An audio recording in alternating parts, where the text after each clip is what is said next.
Hello, it's Jimmy here. The Wiley's come to look at a Ford Transit box fan here. It's broke down on the roadside. Okay, so he says it just stalled out. Let's see what happens. You see that exhaust filter light came on, and 10 minutes or 20 minutes later it just stalled out.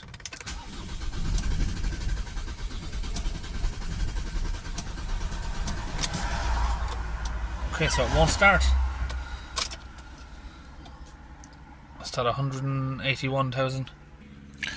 Got the diagnostic machine set up here. Run a scan on it. Okay, we're in, so we'll go to the PCM I think first. See what's going on here.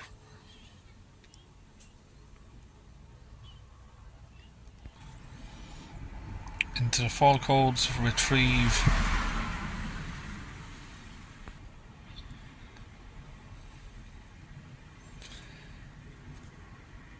Vehicle conditions incorrect for the regen.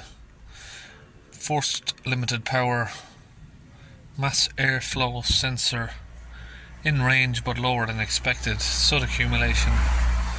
Turbocharger underboost. Inner EEPROM error. Intake airflow. Low airflow detected. So it sounds like we might have a seized up turbo or a blockage in an air filter maybe. Not sure what this one is. EEPROM error. That sort of sounds like electrical. Internal memory fault with ECU. Ford Galaxy cutting out. Instrument cluster. So yeah, we might have an issue there as well then, is it? So I'm not sure if it's cutting out because of this or this one at the minute. Let's get the bonnet open. Okay, I think the first place I want to look at is the air filter. See what the condition of that is. Never know. Could be something as silly as that. Let's have a look inside here.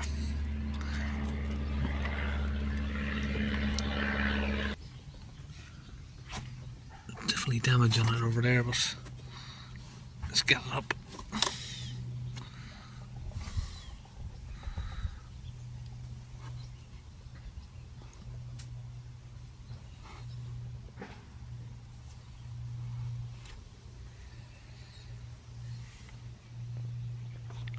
It definitely looks blocked. Okay, back inside. Let's see with the air filter out, will it restart?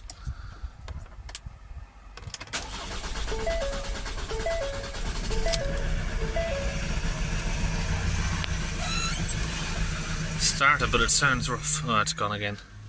So it's not that. It's not the air filter.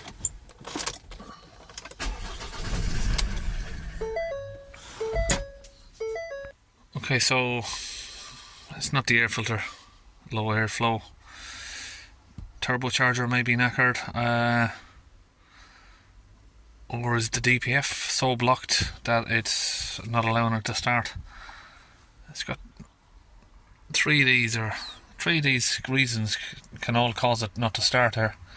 So it's finding out which one is. They're all a problem, but we're finding out which one is actually stopping the engine from running.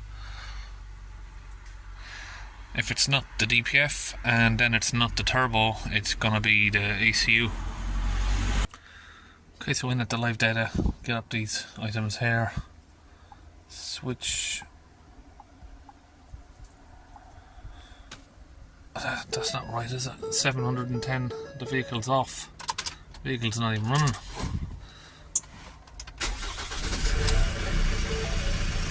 Six and a half thousand HPA.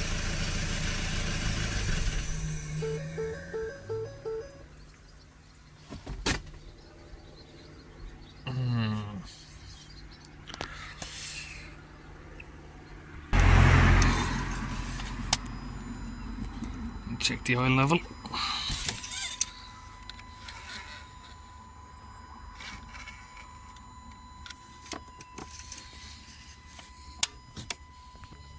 Got a manometer connected up to the DPF. Let's see what sort of pressure it reduces. Yeah, that's a lot of pressure. Let's try that with a bit of a heavier duty gauge. Blew that one right off.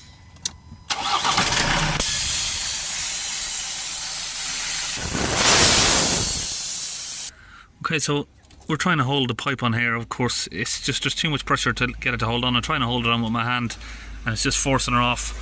We can't get a tight seal, but it was going sort of over 32 psi there. But 32 psi with some of the gases leaking still, obviously I couldn't get it to stay in, so I reckon there's at least 50 psi in there, and that's just at idle. So that DPF is basically like someone's cemented it over down there. Can we get it to clean up? I'm not sure, but let's give it a go. If we can just get it running, at least he'll be able to get off the roadside here and travel back to wherever he was going. So I'm just doing a mix of this launch cleaner. I'm going to put about 80% of that bottle in there, and we will top it up with a little bit of water. Okay, so that's done. Now I've got my adapter there pushed into the holes. Let's squeeze the trigger. Get that fluid in there. Now this will clean it if it's just blocked with soot, but if it's melted or damaged, it's not going to work. So there's no really way to get down inside the DPF there without cutting everything apart. So let's just try this, see what happens. What I can say is he's just paid a week ago 10 grand, he's told me, for an engine. Doesn't look like a new engine at all to me, but I don't know. Okay, so that's in there. We'll let it sit for, say, 5 minutes. Okay, back inside. I'm not expecting this to just start straight away because it might stall out again.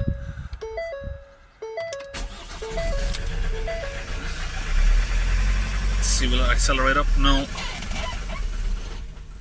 It's gone again. Let's try it another couple of times.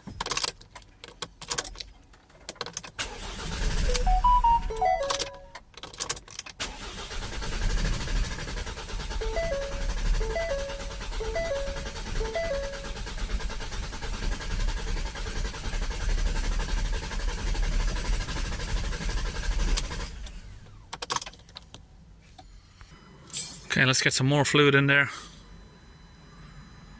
and then we'll try it again. Okay, we've got that all filled up again. We'll just connect the original sensor back up. Back inside. Oh yes!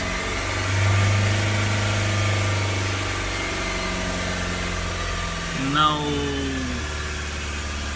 it's a bit better, but the revs are dropping. Come on.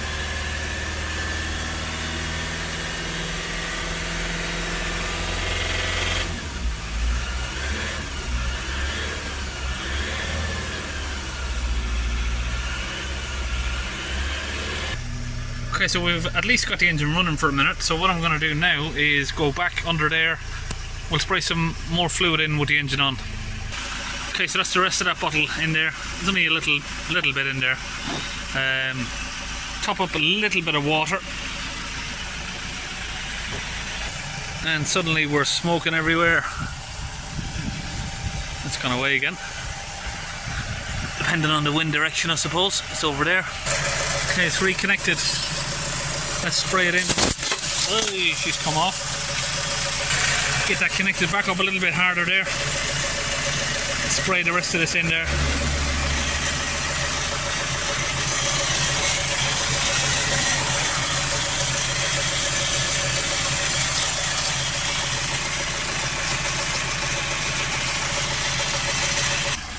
Okay, so we've got this engine running, but it won't go past sort of 2000 RPM. It's really struggling, so I think the DPF is going to be damaged on this. It's going to need a replacement. The question is, why does it need a replacement? I mean, the customer swears that the light came on and 10 minutes later the van broke down. He didn't have any warnings before that, which seems a bit strange to me, how it could get so blocked within a space of 10 minutes. Yeah, so that's where we are.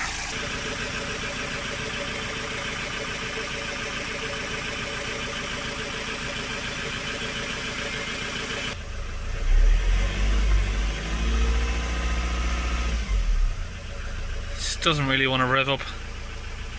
And just add, we've done three separate cleans on this. It didn't get any better. Usually if it doesn't get any better on the first one, the second and third one doesn't really make a lot more difference. Okay, so unfortunately that's where we sort of finished up on this Transit now. It's partial success, we got it running, but not enough to keep it working. It's going to need a replacement DPF or some further work, of course. I don't know why the DPF blocked up so badly.